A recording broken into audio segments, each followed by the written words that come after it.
Fasten your seatbelts. It's going to be a bumpy night. But tell me, Eddie, is that a rabbit in your pocket or are you just happy to see me? Hello, everyone. Welcome. I love how I looked down my phone and I got a notification from my own channel going live, as if I didn't know. So thank you, YouTube, for reminding me that I went live. So much appreciated. Odd. Yeah, a little odd. Yeah, it's like the first time I think that's ever happened to me. But I got a notification that from my own channel that I just went live, and I see your comment, Gravy. One, wasn't really late, and two, Buzz's girlfriend is a boy in drag in that picture. That is a boy dressed up like a girl.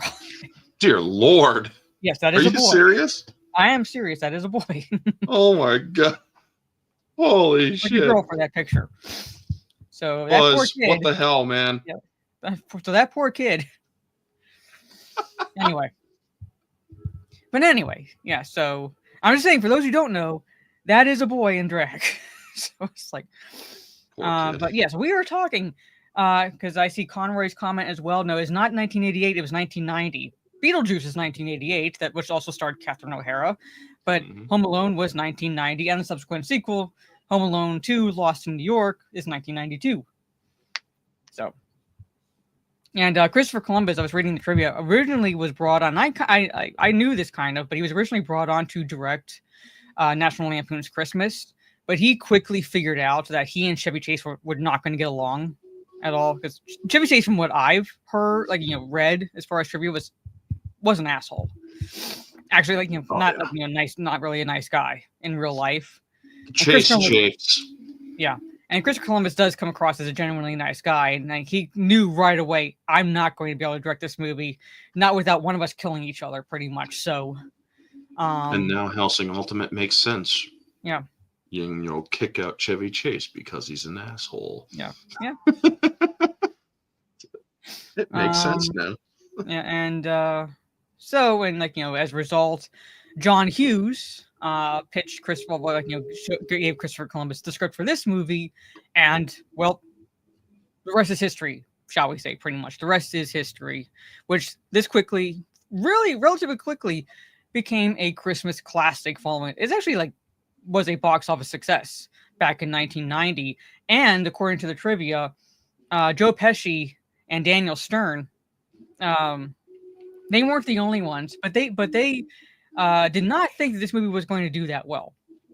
They did not think this movie was going to do. I don't think they thought it was going to bomb necessarily, but they didn't think it was going to do that well. So they purposefully exaggerated their performances in this movie, which ended up actually working. So they did, they were basically, screw it. This movie's not going to do well, so let's just have fun with it, basically. And they were basically they were friends essentially in real life. They had worked together. They had good chemistry, and so they basically just bounced off each other and everything, and ended up ultimately working. So anyway, Daniel Stern and Joe Pesci really made this movie very well. Have you heard some of those considered for the roles? I will let you know. I haven't gone through all the trivia, but the ones I was like, no, that wouldn't work. No, that wouldn't work. No, that wouldn't work. I'm going down the line of those originally considered for the roles. But anyway, before I say hello to the chat, Orange Chat, let everybody know where they can find you and all that fun stuff. Well, you could find me on Mars channel twice a month. You could find me tomorrow on X exclusive. Do you want to do 8 or 8:30? I think I should be able to do 8, but I'll let you know tomorrow. It's either going to be one or the other. 8 or 8:30 I should be able to do 8. I should be able to do 8. All right. 8 o'clock for Mouse Hunt. Friday night on Janet from Another Planet's channel for the shit show. I can no longer mirror people's streams on on StreamYard. StreamYard has completely fucked me over. I can't even comment from the studio in here, folks. So yeah, I'm sorry if I don't comment and whatnot. They're trying to fix it. It's going to take them a bit. But yeah. Also, Sunday is the weekly recap where me, Kate, Nerd with a Cigar, and maybe Novus Renaissance are going to be discussing stuff that's gone on during the week, as well as discuss the movie Angels and Demons.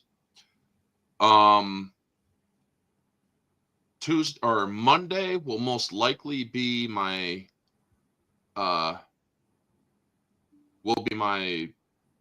theme stream for I Come in Peace, and most likely it's going to be our 1 and 2 that night.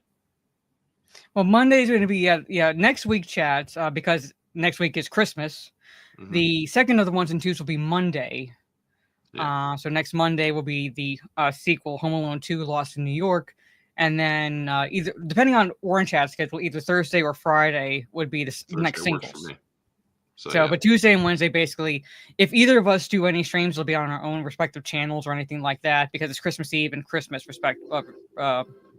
respectively. So, but Monday will be the next of the 1s and 2s. So Monday will be my 1:30 afternoon stream for I Come in Peace, which nowadays they renamed it Dark Angel for some whatever reason.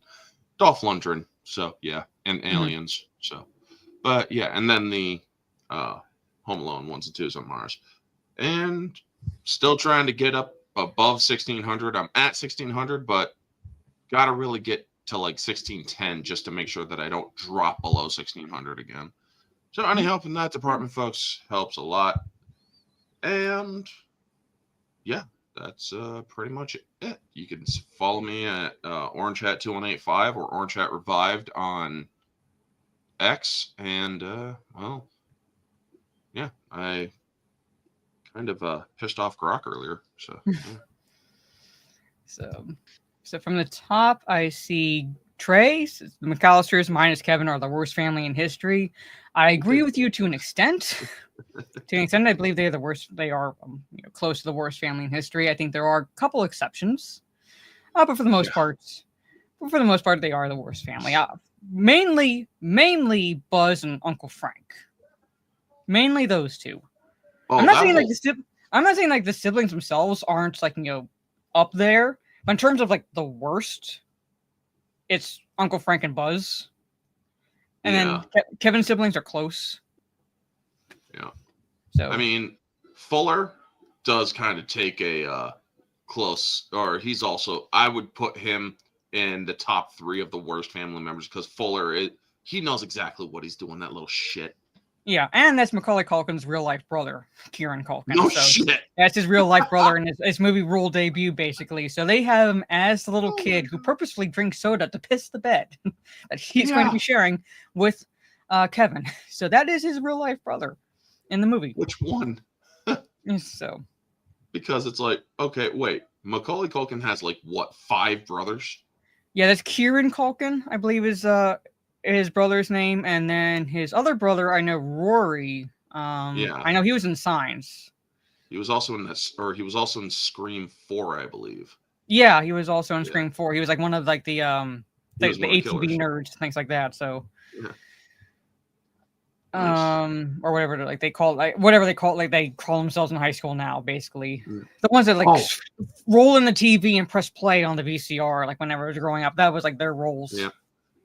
There was this TikTok video, but I saw on Facebook, I believe, the other day about Macaulay Culkin. His hair is like really long, and he was taking an Uber, and this dude said something to trigger him. It's basically Kevin McAllister has issues 34 years later. And he's describing all the shit that happened in Home Alone. And then he's like, oh, just wait till I tell you about what happened in New York. I mean, he's bitching about his mom. It's like, my mom forgot me and went to Paris with the rest of the family and left me alone for like a few days. And instead of boarding a plane, she freaking takes a truck drive with a bunch of polka dancers. And I'm like, oh my God. Actually, Catherine O'Hara, as part of the trivia, admitted, to this day, Macaulay Culkin still calls her mom. Nice. So, and that just shows that they still have a good relationship. You know? And Jacob, I see your comments. Scott Pilgrim vs. the World. That's his brother, Kieran. Also, he's also in that movie. Yeah, so. Calix, hello. Yes, a dual stream on Kick and Twitch. And I'll be back to doing a gaming stream likely Friday. And chat, you might be well, you like depending on I don't know, like personally, I love you guys, but I'm kind of person that really doesn't care about what other people think about me. Just to let you know, I was playing some Call of Duty today offline to test it out on Steam because I was, I was gifted it, so I was like, you know what, I'm gonna be able to push a talk. So let me see if this works. And I told someone during one of the matches that I hope he gets gonorrhea for Christmas. Oh shit! So I think he Nice. heard me, but we'll see. But anyway, so yes, that is that's how I play games. And yes, folks, I do have new glasses, by the way, for those who are wondering. And that most likely will be what I play Friday, only because if I do a reading stream also that evening, Black Ops 6 is something that I can jump on, rage at, then jump off, and then calm myself by reading. So I'm not don't get engaged in a storyline of like in a game versus just like a FPS, basically. Yeah. So hello, Calix. Hello, Conroy. # Wet Bandits. Yep. Soul Assassin, what is up? Yes, this is Orange Chat's Twitter. Thank you so much, Trey. Hound 3000, awesome. good to see you. He was awesome in this movie. Yeah, the Mafia movie that Kevin was watching was not a real movie, and I did not see this in the trivia I read. But then, granted, I did not read all of the trivia on IMDb. But I would, if it's not there, I would hazard to bet that the title of this movie is an allusion to an actual movie, called Angels with Dirty Faces, which I believe stars James Cagney. Mm-hmm. There is a movie, because like the movie within this movie is Angels with Filthy Souls, and I would hazard to bet it's a callback to an actual movie starring James Cagney. I believe starring James Cagney, Angels with Dirty Faces. Yeah, because the movies in this, they were, well, I don't know if you want to tell it, but they were filmed specifically for the movie. Yeah, because the actors, according to the trivia I read, the actors, the roles they have, basically. Mm-hmm. Well, initially, the roles were going to be switched. So they got, but the man who ultimately ended up playing Johnny or Snakes. So, well, Johnny's one that yeah. says "Merry Christmas, you filthy animal," right? Basically. Yeah. But yeah, he was originally going to play Snakes, but he had just had knee surgery, so he was not able to do the whole falling to the ground death scene. So they switched the roles, basically. Oh, nice. And he died 8 years later, I believe, or 5 years later. Yeah. Peter Foodie, I believe his name was. Mm-hmm. So, yeah, so originally, he was going to be the one to bite the bullet. But he just had knee surgery, so wasn't able to do it. Yes, and Joe Pesci, him grunting in those scenes was him actively trying not to curse. Yeah, there's a couple where you might actually be able to hear it through it. Yeah, but he's trying his damnedest, not to curse. And he actually actively avoided Macaulay Culkin on set because he wanted Macaulay to think he was mean, to really think he was, to kind of so because Joe Pesci's playing a criminal in this movie. So as funny as his character is, you're not exactly supposed to like his character. He is method, that man. No. And technically, if you think about it, he committed not just the robberies, but he committed another crime in this movie, and that was impersonated a cop, which we talk about the movie. So, Pesci intimidated the director, so he didn't have to be on set early in the morning because he wanted to golf. Joe Pesci is a golfer? I can kind of see it. Hey, Gory Tiger. Macaulay Culkin was bribed into memorizing his lines because, Christopher Columbus said, you could play your Nintendo. You'll like this, gravy. He said, you can play your Nintendo if you memorize your lines. So that's how he got Macaulay Culkin to memorize his lines for the movie. Wow. Hey, Jigwat. Well, if you want kids to behave, bribe them. Yeah. Bribe them. Yeah. It works. That pizza driver. Every time I watch push this the talk movie, returns, Trey. Push. went to the settings, figured got like what key, what I have to press, and it worked. Yeah. Zachariah, hello. Oh, there's this video. I forgot to watch it. I was gonna watch it sometime, but I got too busy earlier. Of who would win between Macaulay Culkin or between Kevin McAllister and Michael Myers. And I'm like, given this kid's ability to turn a house into a death trap, I'm kind of leaning towards McAllister. I also was like, I think it's like there's also who would win, Kevin McAllister or Ghostface. I'm leaning Kevin McAllister too. Basically, his house is like literally death trap. Yeah. Kevin McAllister would freaking slaughter most of these slashers. Mm-hmm. Yeah, all Kevin would have to do is pull Freddy into the real world and have Freddy deal with his house. I mean, look how Freddy dealt with what Nancy did. Yeah. Kevin McAllister's on a whole other level, folks. Mm-hmm. But anyway, chat. So yeah, let's talk a little Home Alone. Let me make sure, there it is. Okay. So okay, thank you. So thank you, StreamYard. Thank you for working. So this was actually the result of, or at least for Christopher Columbus coming onto the project, the result of him not knowing he would not get along with Chevy Chase. So John Hughes basically pitched him the script for this movie, and the rest is history. The same kind of like with John Williams, because John Williams is actually brought on later to do the score, and it was more or less like, when I say as a joke, I mean like people oh yeah, let's get John Williams in on this. It's like thinking like he would not at all take the job or anything like that. But apparently, John Williams is actually kind of I guess the word in trivia was enchanted by the script. He liked what he read, so he said, "Oh sure, I'll score this." So that's what John Williams came on board, basically. Like they thought he wouldn't, so they basically let's call him kind of thinking jokingly, let's just call John Williams. He came on.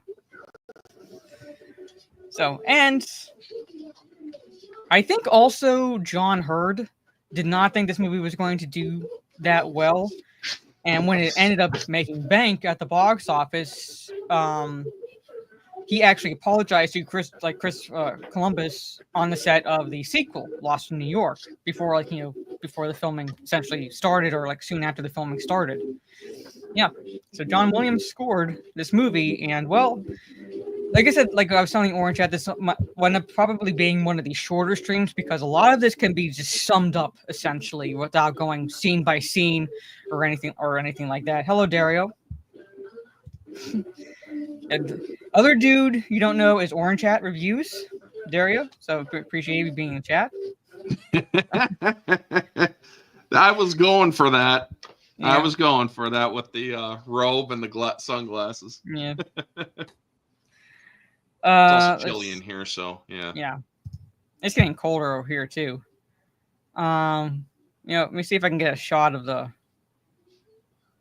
whole family, I guess. But anyway, let's talk basically the beginning of this. So basically, the beginning of the movie it's the night. Okay, first off, why they're waiting until the day before to pack for not just a trip, but a trip where you're going to be flying for several hours at least to Paris. Right. $120. Well, basically $10 per pizza, 12 pizzas, he said. So 120 would, yeah. Plus the sodas if they brought them. Yeah. Or no, I don't think he brought the sodas. So,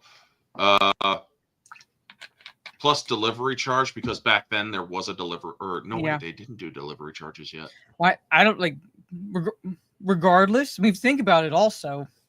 The groceries Kevin buys in the movies, the total came to $19.83. Yeah. I mean, back then, folks, they also did charge for the toppings.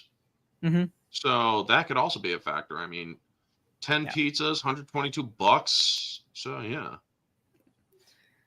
Yeah, and well, filming would have been like in the late 80s, but it's like the cusp of 89 to 90, basically. So not that expensive, at least No, in not that compared to expensive at now. all. You do a pizza nowadays, or 10 pizzas nowadays, it's over 200. Yeah. Easy. So this is like, think about this, is like 1989, 1990 prices. Yeah. So I don't think he necessarily bought cheap groceries. I think they were just cheaper then, basically. Yeah. So. And he did buy name brands. So. Yeah. Like I saw Game. Kraft in there. So like Kraft, Tropicana. Yeah. So they weren't exactly like, generic versions. Yep. Hey, guy in his room. When I was a kid, I thought being home alone in that nice house looked amazing. Incidentally, the inside of the like they basically shot the exterior of this like real house in Chicago, but the interior. Why did my voice just go like up an octave? The interior, it was actually too small to film in, basically. So what they did was there's no studios in Chicago. They rented a high school gymnasium, like use a high school gymnasium. Oh my God. And built the inside of the house set within this high school gymnasium to include also like sections for their offices. Sweet. For the filming. For the interior of this house. When the cops are called, those are high school offices. So basically, yeah. So those are high school offices where they filmed that. Yeah. So what do you think Kevin's father does to own a house? Well, I mean, like it's like I think it's like you would think that it's like no, they don't feel stupid basically because like it's like. I thought they filmed in the house. I thought they actually rented this house or something like that for filming, basically. Because this is a perfect location. Let's do that. But I guess the actual interior of this house was not suitable for filming those scenes. So they just basically created different sets. Well, also, if you think about it, how would the people in owning that house feel? If their house got destroyed. Because that house does exist. Like someone pointed out in the chat earlier, like it's like Macaulay Culkin is buying it for $5 million. So the house still exists.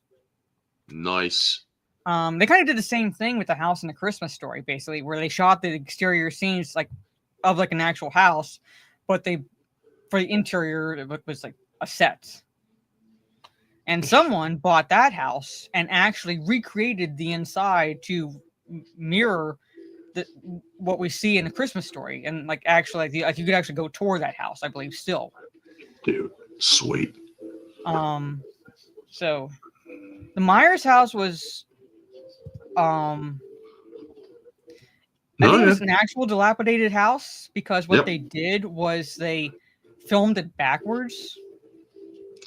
Basically, they filmed the current day scenes first of when it's in a dilapidated state, and then filmed the past scenes when they went in and fixed up everything. So that was an actual house. So it was a dilapidated house, which they fixed up for the movie for some of the scenes, but it was an actual house. So, hey, Abomination. Yeah. Oh yeah, all these houses. I mean, the house from to give you guys a cool idea, the house from Teen Wolf is also in Back to the Future. Mm-hmm. So I think it's kind of like what the guy did with a Christmas Story house, where it's not like a museum, but you can tour it essentially. So I've seen people do that. Yeah, it's tourist classic films. There was as far as I know, this house is still standing, but this classic film called Mr. Blandings Builds His Dream House with Cary Grant. I believe they actually built a house for the movie, essentially. So basically, shots throughout the movie are them actually building this house. Nice. And the house, as far as I know, is still standing somewhere in Connecticut, from what I remember of the movie. But they built an actual house for that film, from the 1940s. And that's as far as I know, the house is still standing. Whether or not it looks exactly as it did, I don't know. I mean, you guys want to hear one of the craziest tourist things that you will ever hear about when it comes to Hollywood. I can't remember if I discussed this when we discussed Jaws, but the woman who slaps Brody. Yeah. She went, or for the longest time, people would go to Martha's Vineyard because she was a Martha's Vineyard resident. And people would literally ask her to slap them. And all the way up to about 2010, she stopped slapping people because, well, obvious reasons. But it's like, are you fucking...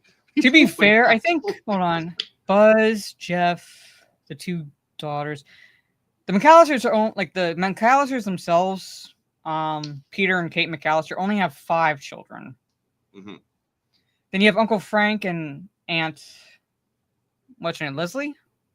I think so, yeah. They have their children.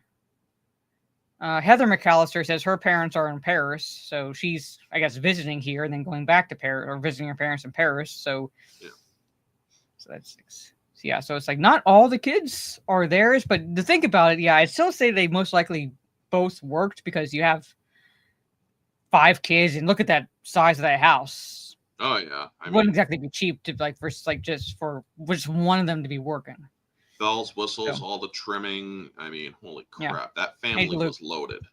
Yeah, I mean, Harry himself, like Joe Pesci's character says, like calls it the silver tuna. Basically, like, that is the house that we need to rob. So, but anyways, so let's like talk about, I guess, the family.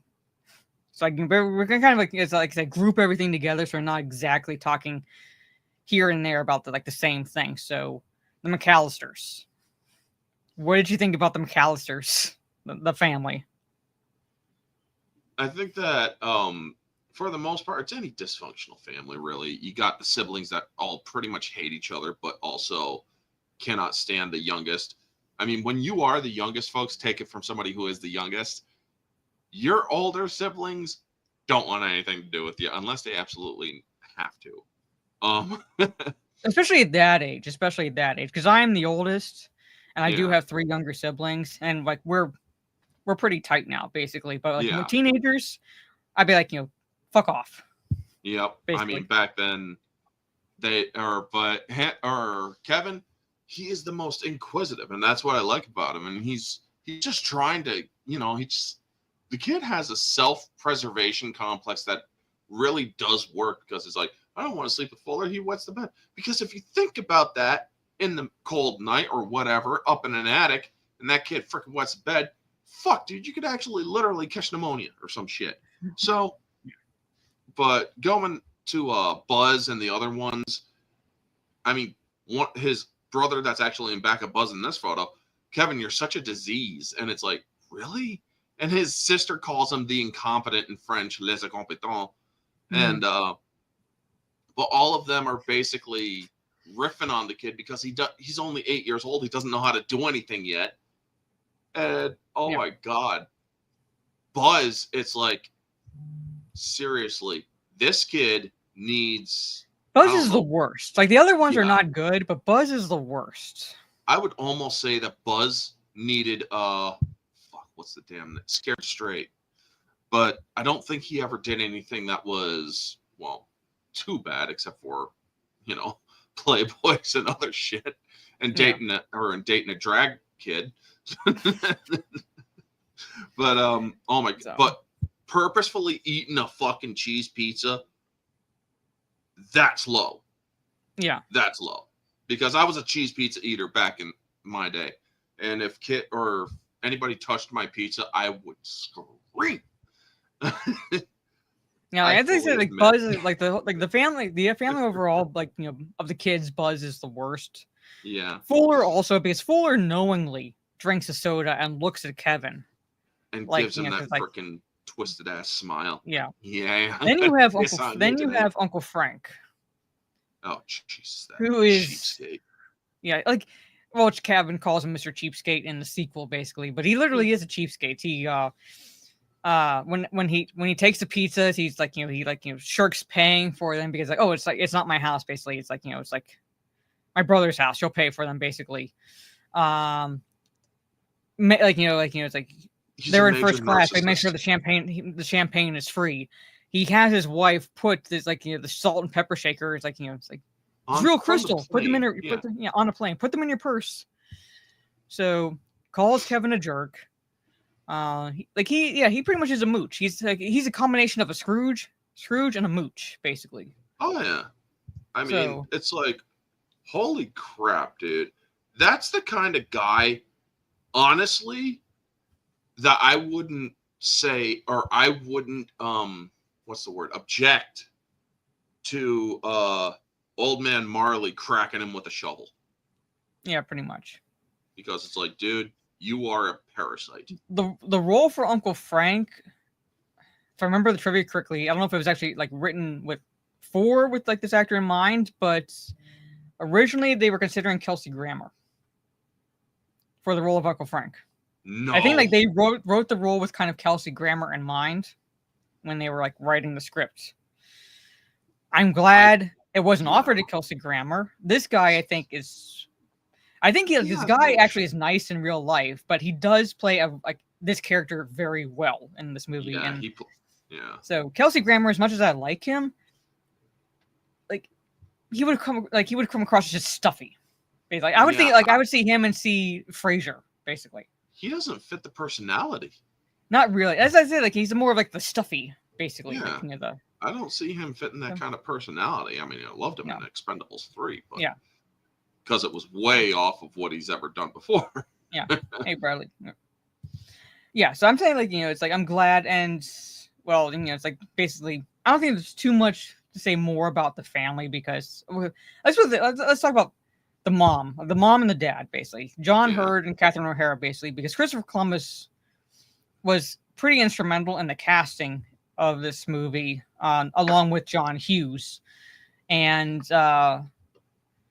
he like purposely wanted like certain actors for the roles, and like some of them were like Catherine O'Hara as the mother, John Hurd as the father. So, what do you think of like the parents themselves?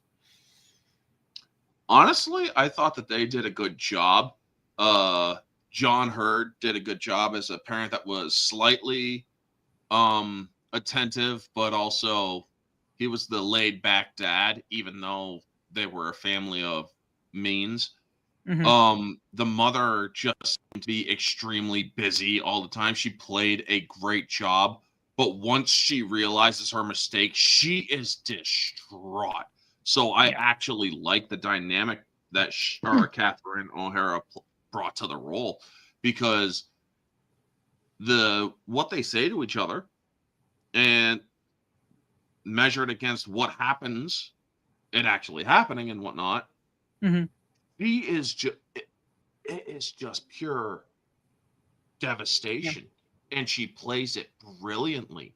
I mean, this is a woman that shows her desperation to such a degree that I can completely understand how Macaulay Culkin calls her mom nowadays. Who wouldn't? That woman made you think she was his mother in real life. Yeah. And also just like goes like to the versatility of the actress herself, because like I said, like this is the same woman who also played Delia Dietz in Beetlejuice. So you look at that character and that movie versus this character, and it's like it's night and day. And how like so she's versatile as an actress, pretty like it's like there's like you can still see a little bit, but at the same time it's like that could be also partly her comedic training, because she was also in SCTV, which is why Christopher Columbus and John Hughes like specifically brought her on. She did have the versatility with that in her background, along with John Candy. John Candy was a friend of John Hughes, and John Candy's really like, according to the trivia, John Hughes was adamant for like all the actors on sets, basically like you deliver these lines exactly as they are written. However, with John Candy, John Hughes allowed Candy to improvise his lines. So the lines you hear John Candy say in this movie are all improvised. Considering he left his son in a freaking funeral parlor with a corpse. Yeah, that is improvised by John Candy. Improvisation. Yeah, that is improvised. This is all improvised by John Candy, and he did all his scenes. When I say in a day, I mean literally in a day, basically 23 hours straight. Boom. Oh my god! Really? All his scenes were in a day. I think I said the only other one that cared about Kevin in like a certain regard was the aunts, basically, because you see her comforting the mom. Mm-hmm. When Uncle Frank, Oh my I God. was rewatching, not just like today, recently, but like a short time ago, we were my family was watching this Home Alone, and when Uncle Frank said, "If it makes you feel any better, I forgot my reading glasses," on the plane, after she's like just realized that she left her 8-year-old son home alone. Mhm. I said, you know what? There would be a need for sky marshals well before 9/11 because there would have been an incident if someone had said that to me when I'm distraught over leaving my child. Oh, believe me, if I was the father, if I was Kevin's father and my brother or brother-in-law Mm-hmm. said that, um, they would have needed to restrain me because it's like, you son of a bitch, I'm gonna kill you. You do Yeah. not say, what the fuck is the matter with you? We just forgot our son. We don't know if he's in danger. What honestly is the matter with you? I mean, that dude, yes, a lot of people are laughing their asses off. But in that situation, looking at it from a parent's perspective, the murder that you are envisioning in that moment is born straight from hell. Yeah. So the pizza driver did make more than John Candy. Like John Candy actually made like $414. So yeah, like around $400 for like his filming. And there was a belief, it was an urban legend for years, that for those who still believe that Elvis did not die, that he's in the Scranton airport scene in the background, but wasn't actually Elvis. It's that this is a movie where people believed Elvis was a background character, but it wasn't Elvis. It was confirmed to be another guy who did a lot of like basically extra work for John Hughes films. Well, didn't you know, Mara? Elvis is not dead. He just went home. Yes. So, $2 super chat. Thank you so much. Says John Candy is John Candy, so let him be John Candy. Yes, and he also John Candy also starred alongside Macaulay Culkin and Uncle Buck. Yep. So, Tommy, hello, good to see you. But anyway, so basically, yeah. So the power goes out. So the family oversleeps, and there's a mad rush in the morning. Actually, if you watch this movie, watch it closely in the scene where they're cleaning up. And I before I read the trivia, I noticed it. Like, why didn't I notice this before? I noticed it when Kevin's dad is like cleaning up around the passports and the boarding passes and stuff, and like throws these napkins in the trash. He throws Kevin's boarding pass in the trash. Yeah, I noticed. Even if Kevin had not been left home alone, he still would not be able to get on the plane.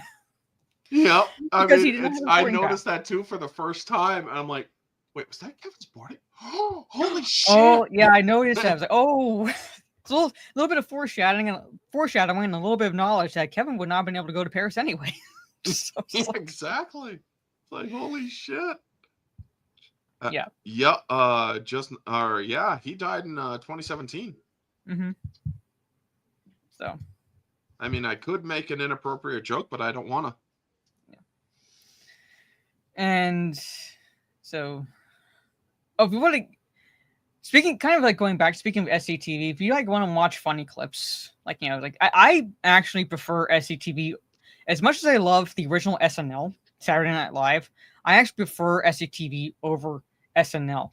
Oh, I'm going to get into that, Michael. Because there are numerous people originally considered to play the role of Harry, basically. Oh dear. But SCTV, Second City Television, it's primarily it's Canadian broadcasting, basically, but it stars Catherine O'Hara, John Candy, Harold Ramis, Rick Moranis, Dave Thomas, Joe Flaherty. Oh yeah, Ghostbusters was a union of the two, essentially. Yeah, it was essentially a union of the two. Yeah. And of those two major ones, I did like Mad TV too, but of the two major ones, I preferred SCTV. I thought that was funnier. He had like Eugene Levy, all that. I think Martin Short, actually, I don't think he necessarily was part of it, but I think he appeared briefly because there was a skit I remember where it was celebrity boxing, basically. And it was, I think it was Martin Short as this character, but it was Mr. Rogers versus Julia Child. and Dear Lord. you had the Mr. Rogers puppets along the side of the ring, basically near his corner. It's one of those things where you kind of have to watch it basically to see like Mr. Rogers fight Julia Child. So Wow. it was. Why not? Yeah. So that's one you show. Yeah. So I love that. Part of me wants to say John Candy was Julia Child, but it's like you have to watch it. You have to watch it. But yeah. So welcome everyone. So but anyway, so let's okay, so we kind of like basically the gist of the movie. We don't have to go into like details essentially. Just the movie, they say leave Kevin home alone. So let's talk about Harry and Marv. All right. Yeah. Harry and Marv. Let me go back over to the. See if I can get a shot of Harry and Marv together. All right. So I think like of the two, Joe Pesci was like Chris Columbus's pick, basically. He wanted Joe Pesci, essentially. But there were others considered for the roles of Harry and Marv. In particular, for Harry, Robert De Niro was considered. Danny DeVito was considered. Al Pacino was considered. Let me see. Let's see. Hold on. Danny DeVito was considered. I remember Al Pacino. Rowan Atkinson auditioned for the role of Harry. Alan Rickman was considered for the role of Harry. Jeremy Irons was offered to play either Harry or Marv, but turned it down. Michael Richards was considered for Marv. You're botting a little bit, by the way. Oh, sorry. I'm on the other side because I have to go through. Yeah, just thought I'd let you know. You're botting and freezing a bit. Dudley Moore was considered for Harry. Phil Collins was considered for Harry.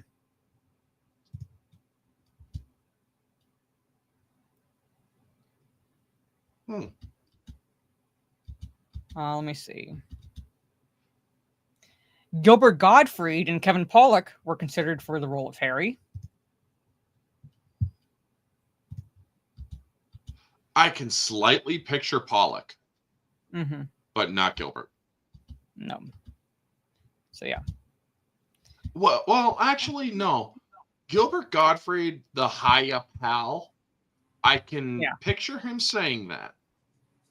So a slight fit. So, and Marv, I think that there was another actor who was offered the role for Marv because Daniel Stern initially turned it down because his contract had only stipulated that he would work for 6 weeks, and the studio wanted him to work for 8 weeks instead of 6, but not pay him for the 2 extra weeks. So he walked away from the role, and they gave it to another actor named Daniel Roebuck, whom I only know from the Matlock show, basically. But they ultimately got rid of Roebuck because he had no chemistry with Joe Pesci. And then finally the studio acquiesced and said, okay, fine, we'll pay him for the 8 weeks instead of the 6. And they brought Daniel Stern back. Wow. For the role of Marv. So. But those so it's there were some where I'm like, I do not see it at all. There are a couple where I'm like, okay, I kind of see it. But let's talk about Harry and Marv. Basically, burglars who who scout neighborhoods. Well, Harry scouts neighborhoods by impersonating a cop to figure out what families are going to be gone and which homes are ripe for the picking.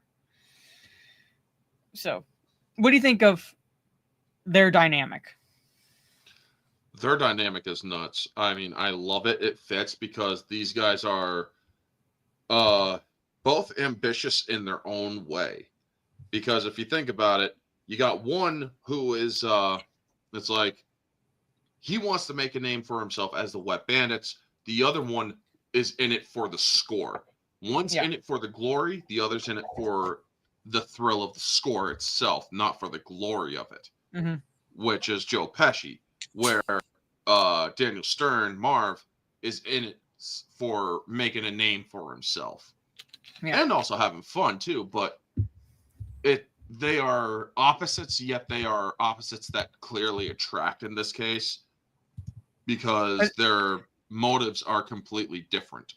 I think it's also like the great chemistry these two have because they were, I believe, friends in real life. Basically, they worked really well together, so they just bounced off each other like just beautifully. Yeah, not to mention Daniel Stern continues to make videos as Marv. He continues to make. Yeah. I mean, there was the video. I believe it was 30 years or 30 years later, where he's like, Harry, he's coming for us, and you hear this pounding on a door behind him, and he's like, oh my god. And then the camera goes black, and then you just hear Daniel Stern just scream that blood-curdling scream. Oh, like when the spiders put on it. We'll talk about the traps later. Yeah. And it's like, oh my god, that is so. I wish that Joe Pesci could have got into that because it's like, oh damn, dude. Yeah. It really is great. Yeah, like, and Marv is the one that wants to call themselves Wet Bandits, and he leaves their calling card. Mm-hmm. So yeah, and the van, the OK Plumbing. Mm-hmm. I've said this on other streams, but that is a callback to Joe Pesci's character in the Lethal Weapon movies. Leo Getz keeps going, okay. Yeah. Basically, in the Lethal Weapon movies. So Chris Columbus, or John Hughes, basically, is like, you know what, let's have a callback to the Lethal Weapon movies and have the van say okay, plumbing, basically. Yeah. Okay. Yeah. So I'm saying like it calls back to his role. Yeah.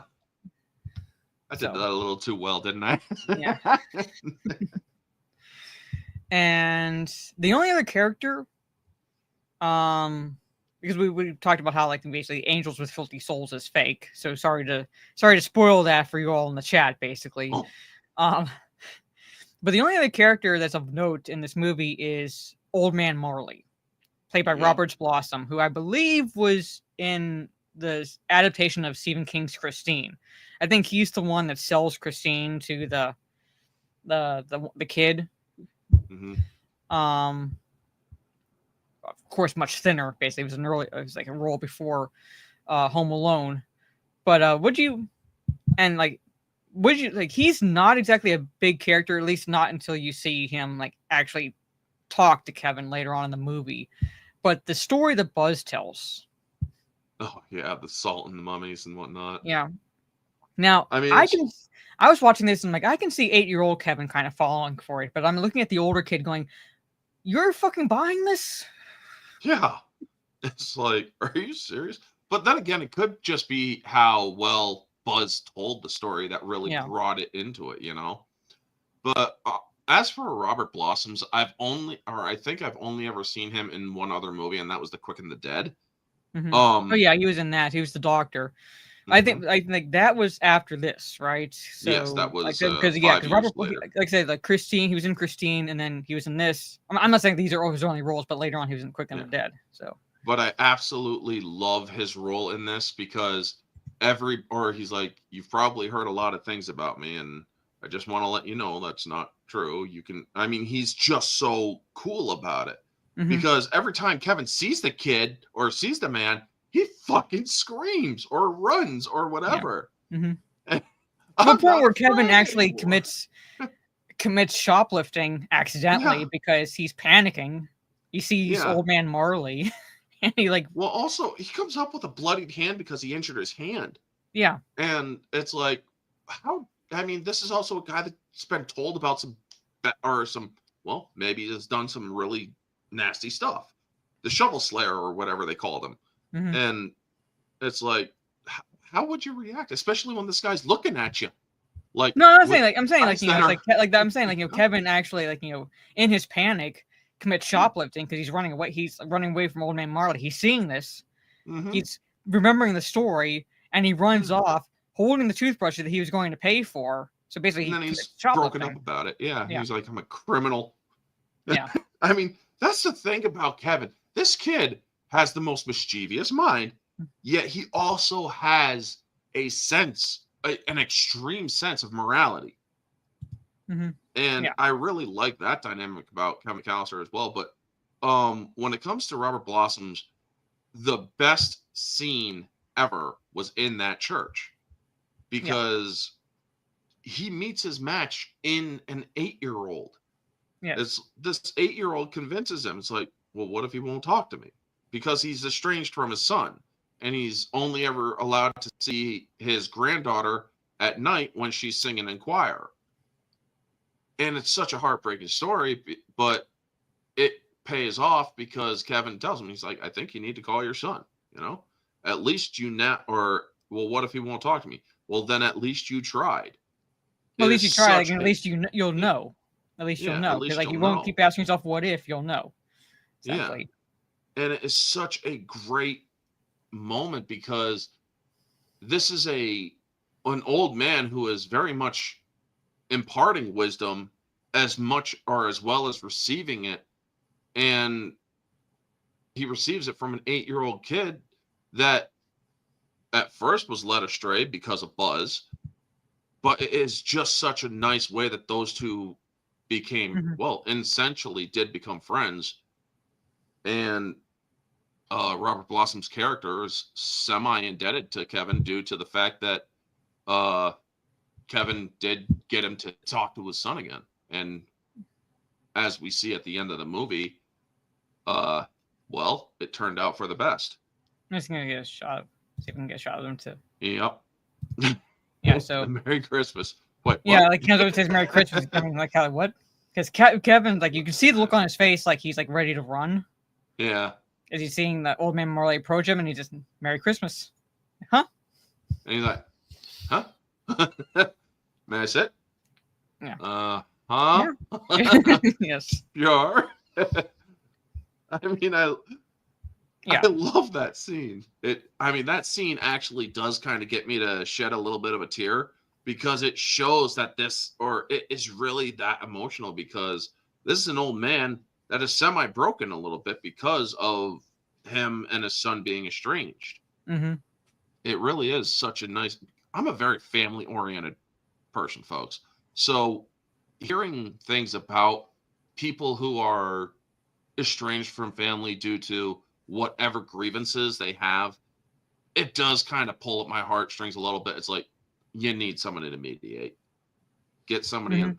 Somebody needs to come along and talk you into it. It is a very heartwarming scene. It's also like it's just humorous also in a way because Kevin's telling him like his experiences and what he got for Christmas and that would get him beaten up. That would get him beaten up. Yeah. Not for a guy in the 3rd grade. You get beaten up for wearing like that. Yeah, it's like, dude, 3rd grade nowadays is not like 3rd grade back when you were in 3rd grade, Pops. Yeah. I mean, oh yeah. I mean, a guy in this room. Anymore, yeah.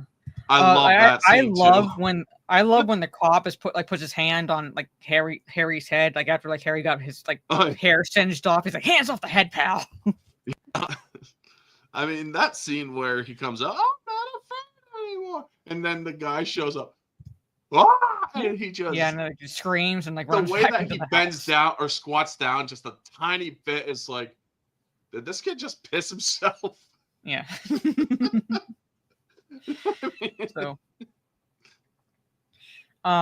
So I guess like basically I get just kind of sum things up a little bit for those who are like just joining in. The mom is trying to get like her damnedest to get back to her kid. She refuses to wait until like the Friday for the next flight. So she like basically bribes her way onto. I love her like scene in Scranton when she meets John Candy's character basically, but she's like berating this man who's behind the counter, and she's like, I've been from Chicago to Paris to Dallas to where the hell am I? Scranton. I'm trying to get out of myself. But I love the one line she does deliver. If I have to make a deal with the devil himself, I am going to make it home to my son. Mm-hmm. I mean, that is just such a Catherine O'Hara. If that woman is not an award-winning actress, she fucking should have been for this movie. Yeah. Yeah, that's where we get John Candy's cameo. Like, it's basically she joins, they're stranded also, like him and his polka group. So one of the guys in the polka group is renting a van for them to travel from Scranton to Milwaukee. So they're like, yeah, well, let's give you a ride. Chicago's on the way, basically. So New Jersey to Milwaukee. I just love how the guy just delivers the Scranton. It's like, it's like, where the hell am I? I'm like, how the hell do you not know where you are? But then again, she's been awake for 60 hours or some shit like that.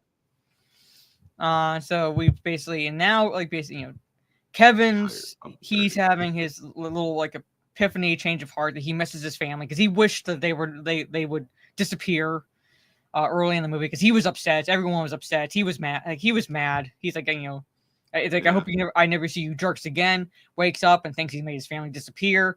Now he's missing them, and comes across this guy dressed as Santa Claus. Oh my God. One of those, and he's like, you know, it's like, I just want my family back, basically. And he gives him Tic Tacs. Yeah, I'm like, I still get a kick out of that scene. It's like, hold out your little paw, and like puts like 3 Tic Tacs in his hand. Close enough. I'll spoil your dinner. So, and it's like, basically, it's like, you know, it's like basically essentially, you know, that, like, not that moment on, but, you know, close to it. You know, after that, it's like Kevin's like decides he's going to defend his home. Yep. He knows the robbers are coming back. He knows they know now that he's home alone, so he's going to defend his house. And it's the wonderful thing. He takes that dinner out at 8:57, and he sits down and is about to dig in, and that's when the bell rang. It's like, at least they had a good continuity there, you know? Yeah. Because he overhears, he's hiding from the burglars. Like they're following him in the van, and he catches, like, you know, it's like he's hiding, and he catches their conversation that they're gonna come back at 9:00.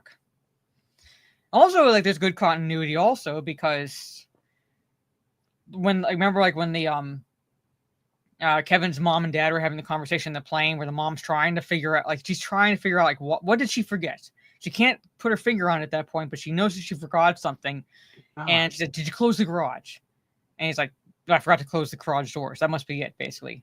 Yeah. And you had Kevin run outside to look to see if their cars were still there, because he's not going to know they were taking vans to the airport. Yeah.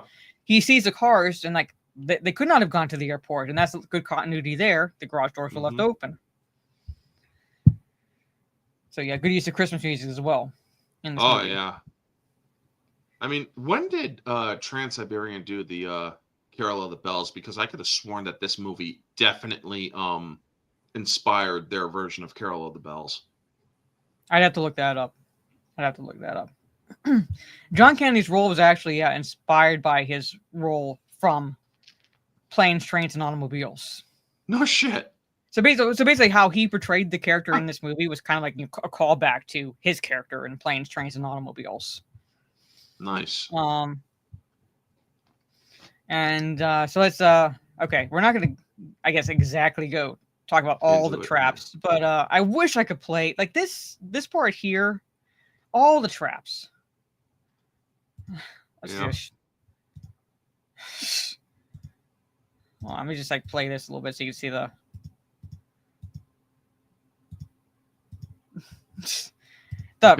mark the iron made on his face.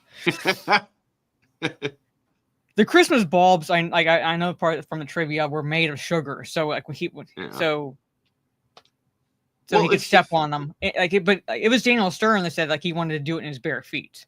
Yeah, and when you see him go into that window, he really shoves his feet downward.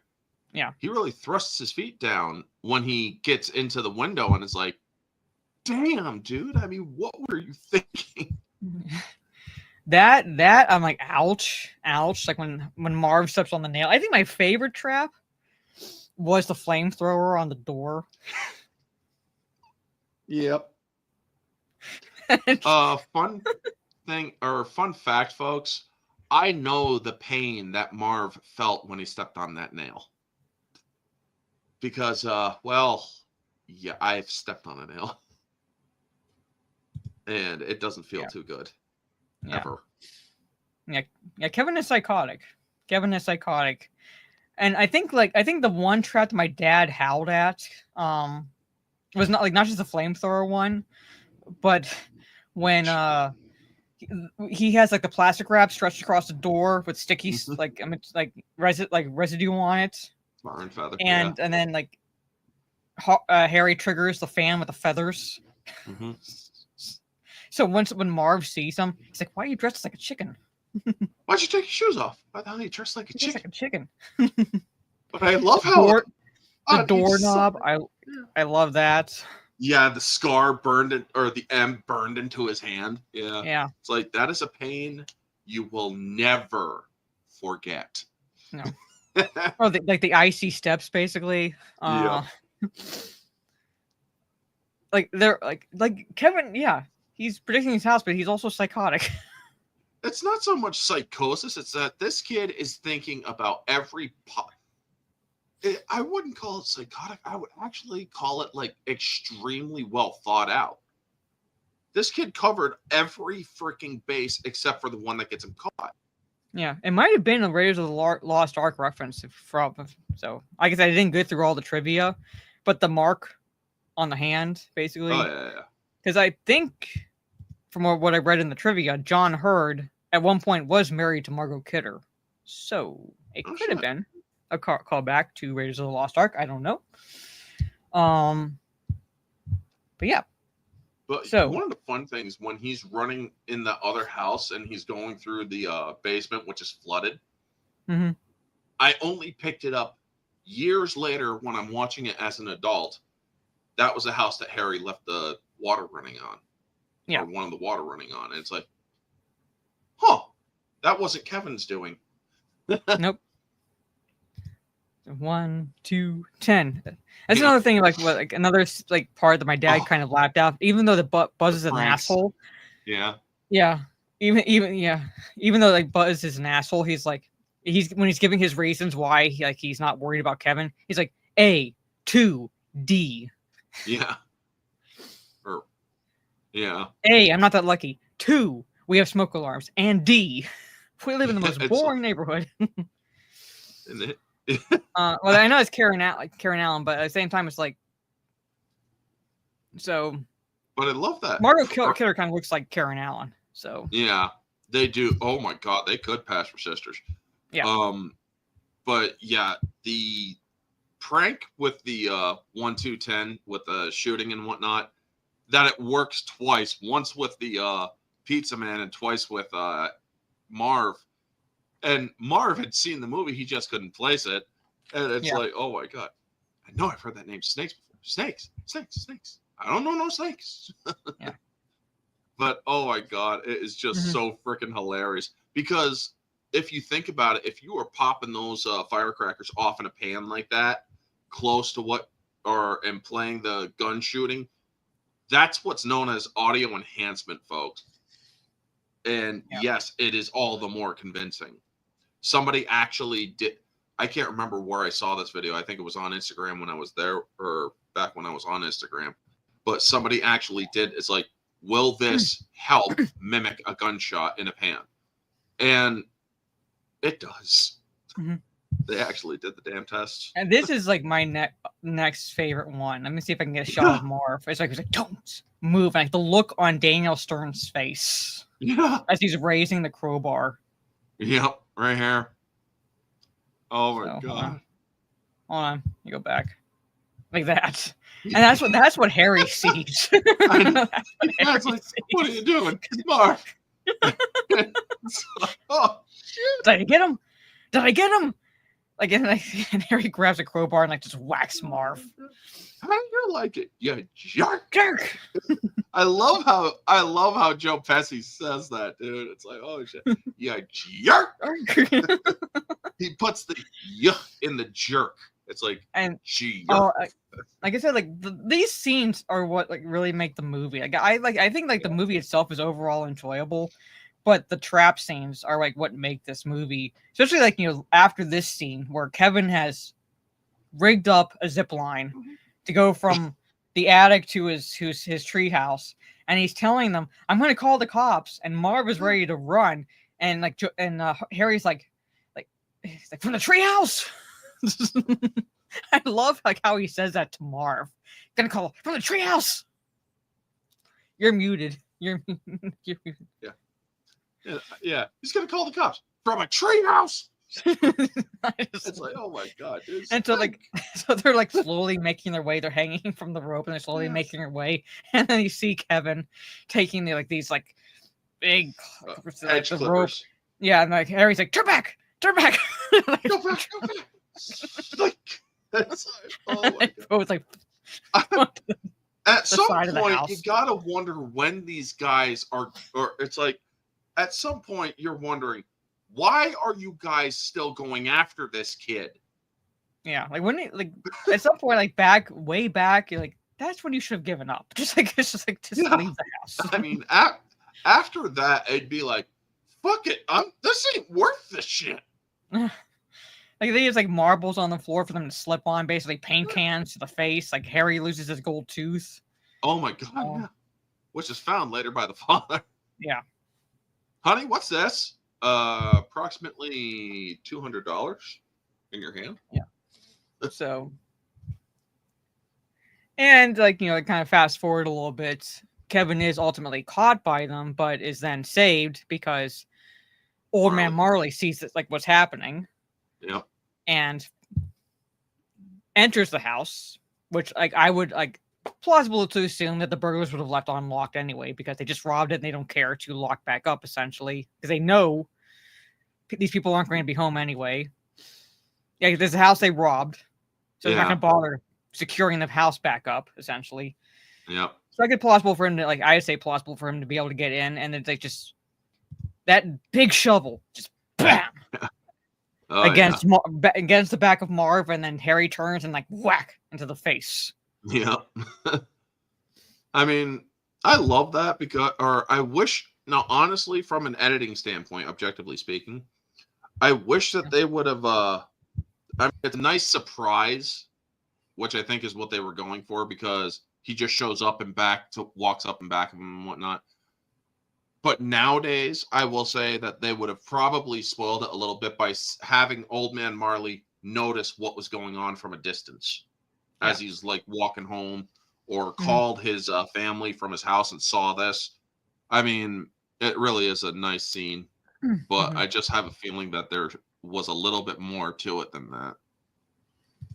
Well, they kind of go over essentially what they were going to do to him, because they say they were going to do exactly what he did to us, basically. So they were going to torture this kid.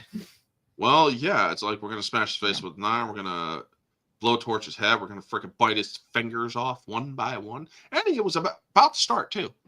Yeah. So they were going to torture this little kid. Damn traumatized. That was, that's a little traumatic moment. They were going to torture this kid.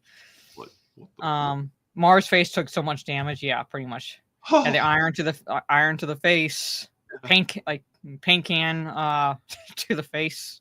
Yeah. Nails to the foot. And I love what the cop says to him. It's like, leaving the water running. Now we know every house you hit. Yeah. So basically, they were going to be doing some time. Mm-hmm. Some major time. Okay, Souls hasn't dropped this link in the chats if you want to check it out. ER Doctor reacts to Home Alone. Oh, I am going to watch that. Yeah. Holy shit, am I going to watch that? Oh, no, I don't think I can. Hold on. Copying. And copy link address. And I'm just going to, hold on, I'm going to paste it on my other window, but I'm not going to play it. I'm just going to watch it a bit later. So, yeah, thank you, Soul Assassin. Yeah, I have more, because the second, and we will be talking the second movie next week. But yeah, there's more bricks and paint cans because Kevin takes advantage of a certain location. Again, plausibility makes sense. Makes sense. We would also see the inclusion of two other actors that were specifically requested by, I believe, Chris Columbus, and that is Tim Curry and Rob Schneider. for the second movie. Oh God, I love that. Yes, we will be talking the second movie, and that is Lost in New York next Monday. So normally it would be Wednesday, but Wednesday is Christmas, and as I said earlier in the stream, if either Orange Hat or I do any streams Christmas Eve or Christmas, they will be like single ones basically. If we decide to stream or not, basically. We'll do our depending own. on schedules. Yeah. Depending on schedules, it is the holiday. So the second of the 1s and 2s will be Monday, but the singles will the second single will be on Thursday. That'll be the day after Christmas. And this is this is what gets me. I'm hoping that the copy that I can find still has a Donald Trump cameo, because how petty do you have to be? They did that in Canada, yeah. Yeah, to remove a Donald Trump cameo, which is funny because you have this kid who has no idea who Donald Trump is just asking him where the front desk is, basically. Yep. And just ask what he sees as a random guy, but ends up being Donald Trump. I mean, back then, I didn't know who Donald Trump was because, as I said, folks, I haven't seen these movies since I was a kid. Mm-hmm. So, when I was a kid, I had no idea who that was. It was just, for me, it was like just a guy that was giving Kevin directions. And I got older, and I'm like, oh. When you see these movies as a kid and as an adult, I mean, things are making much more sense now. When you watch a movie as a kid, you're just enjoying all the funny bits and here and there. When you're seeing it as an adult, you're understanding the adult perspective in the film. Mm-hmm. And holy crap, man. It was such, because I have a weird thing that I could do. I can draw up the memories from seeing this movie from the same time that I saw it as a kid. Yeah, to answer the question, I think there were some that did cut the scene, but now you can watch it in its original state. But initially, when Trump derangement syndrome was at a high, essentially, there were scenarios where it's like you would go to watch this on certain platforms, and that little bit would be cut just because it had Donald Trump in it. Yeah, I mean, I have access to it on the Plex server. And I'm going to be watching it next week or Sunday. And it's like, you better freaking have it, because if you don't, I'm going to kind of be pissed. Mm-hmm. Yeah. WWE didn't cut Trump out either. No, but I think WWE, arguably, at least they are. The thing is, I'm not sure what the politics are of those running WWE are. And quite frankly, I don't care. And I'm happy about that, because yeah. Well, Vince McMahon is Vince McMahons is very much red. Republicans, basically. Yeah. But I'm saying, overall, I don't know the politics of those running WWE, and I like that, because they don't put the politics into it, essentially. Yeah. Hell, they even still promote Undertaker and Kane, and they are both unabashedly Trump supporters. So I'm like, then you have Batista. They still support him, and he's unabashedly on the left. He was a Harris supporter, so I'm like, they're like, that man even alive? They keep politics out. Yeah, Punk is there too. So it's like, I'm saying, they keep politics out and just focus on this as the entertainment. Leave the politics out. Yeah, I don't watch wrestling anymore. I mean, to give you guys an idea about wrestling, last time I watched wrestling, Stone Cold Steve Austin owned 50% of WWF. Because the two McMahon women gave him their shares, or their control over it. So, but anyway, we're gonna basically call it here, because really, once the traps are done, the movie ends with the mother making it home. Mm-hmm. The day after, and the heartwarming moment between the two. She's not expecting her family to be there, and surprise, the flight that she did not want to wait for. They arrive not long after she does. So they come home. It's a nice family moment with everyone, technically including Buzz. Buzz is still an asshole. God. But a nice family moment. Kevin, what did you do to my robe? Yeah, I love that scene. Because you have that, so you have another heartwarming moment where Kevin is looking out and seeing Marley, his old man Marley, his son's there with his wife, and Marley's able to see his granddaughter. So that's really touching scene where you don't even have to hear the dialogue, just seeing Marley hug his granddaughter was just basically just touch, like, you know, almost It like was still brings me perfect. to kind of like tears a little bit, basically, because it's very, I love that, very moving. And then it's broken Very up with, much. Kevin, what did you do to my room? Because what we didn't talk about, Chad, is how Kevin was able to afford groceries and things like that. He stole from Buzz. Yeah, he stole all of Buzz's money He stole all of Buzz's money. and broke all of his shelves, as Yes. well as released the tarantula. I mean, that tarantula was about a mature adult male. Let's just say Yeah. that. So yeah. So there it is, chat. But thank you all. We're like, you know, this is our discussion. This is my, like, you know, Buzz's life savings. Yeah, like he takes all the money out basically. So he steals from his brother. Yeah. I don't blame him, but he steals from his brother. Right? But yeah, like, this is my Discord. Thank you so much. My plan is I'm debating about Saturday because I do want to do a watch party between now and Christmas, and I'm thinking about showing Black Christmas for the watch party. Even though it's a horror movie, it takes place on Christmas. So, but I want to do it Saturday, but I also want to do a reading stream also. So if I do the watch party, I'll most likely be slightly earlier in the evening. So that way I can do a reading stream a bit later. All right. So yeah, that's what I'm thinking. So Black Christmas this Saturday on Discord. I will kind of figure out a time the closer we get to Saturday. And like I said, I want to do it early enough, so that way I can still do a reading stream later in the evening. Yeah, so I dual stream on Kick and Twitch. I'll be returning for gaming streams Friday. Like I said, probably playing some Black Ops 6, something I can just jump on, rage, and jump back off. So yeah, how many chapters are left? I think I ended with chapter 11. So there's 7 more. I'm gonna real fast. I'm gonna look and see how long, because some chapters are shorter than others. Some chapters are shorter than others.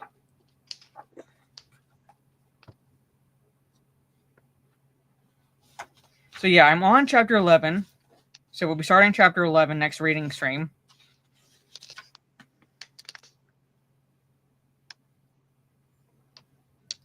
So I could get 11 and 12 done. If I can get 11 and 12 done Friday, that'll leave 7 chapters, because there's 19 total. And I'd like to read a couple.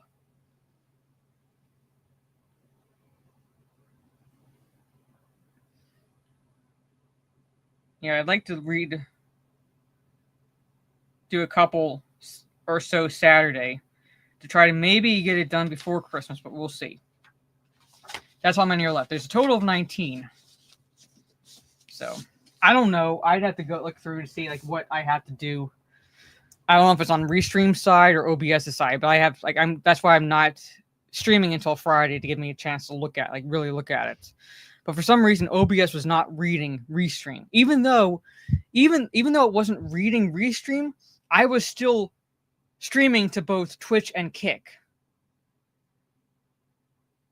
So I don't know. It's not exactly a short book, because there's like 265 pages total. It's just some chapters are shorter than others, but it's 19 chapters. Some chapters are longer. Like the first chapter alone is like 25 pages. And thank you, Steve, for that comment. Homo Alone. Oh my god. But anyway, chat. Yeah, so I will let you all know again what to expect moving forward with my social platforms. But before that, Orange Chat, let everybody know where they can find you and all that fun stuff coming up.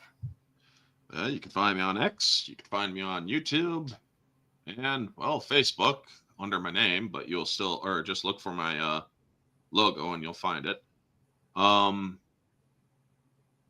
Yeah, tomorrow is Mouse Hunt, so definitely look out for that, or get that watched, folks. You will enjoy the fuck out of that movie. Friday night is the shit show on Janet from Another Planet's channel, and Sunday is the weekly recap with my friend Kate with the Nurse with the Cigar and Novus Renaissance, possibly, where we will be talking stuff that happens over the weekend, Angels and Demons. And then Monday we'll be doing Home Alone 2 on her channel or on Mara's channel. But as far as maybe possibly a Die Hard watch party, if I do, maybe Tuesday. It's all going to depend on how tired I am, essentially. There are now because like that's the day before Christmas, and a lot of last minute stuff has to be done before. So, and I don't think I'm going to want to exactly do it on Christmas. If I do anything on Christmas, I'll like most likely stream. Yeah. But maybe Tuesday. I won't know for sure until the closer we get to that day. But definitely the second one, the 1s and 2s will be Monday because of the fact that Christmas falls on a Wednesday this year. But yeah, so again, chat, moving forward, tomorrow I will be on Orange Chat's account on X talking Mouse Hunt for the first of the singles. Then Friday I'll be back to doing a gaming stream, as I said, like, if I can start earlier, and then after that, immediately after that, essentially a reading stream, going through at least a couple more chapters of The Hobbit.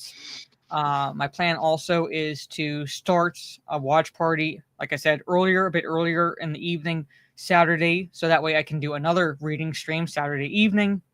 Sunday, might do a gaming stream in the afternoon. It all kind of depends on my schedule, but definitely tune in to Talk Nerdy to Us. It'll be on my channel this coming Sunday, and I'm doing the kind of the ugly Christmas sweater theme for Christmas, whilst My Nerdy Home is going to do the Drunk New Year's one, essentially. But who says we can't exactly get buzzed before Christmas? So so for those who like tune in to Talk Nerdy, send certain super chats, we will take shots, basically.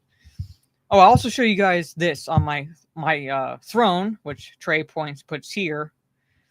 I'll show you what I have on my wish list, because I found it and I was like, I have to put it on my wish list. Throne is like Amazon, but it keeps information.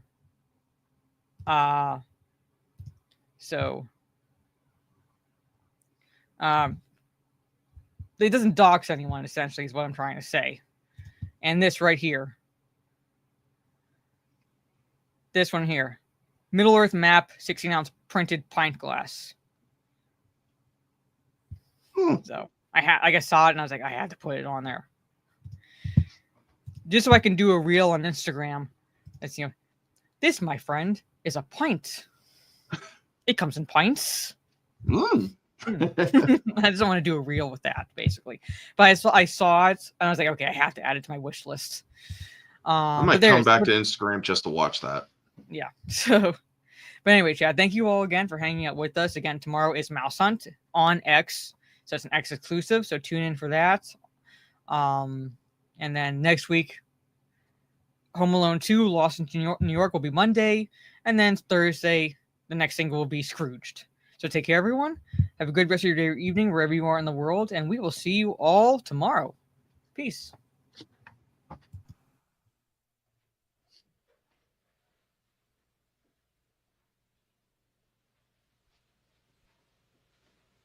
You're still here? It's over. Go home.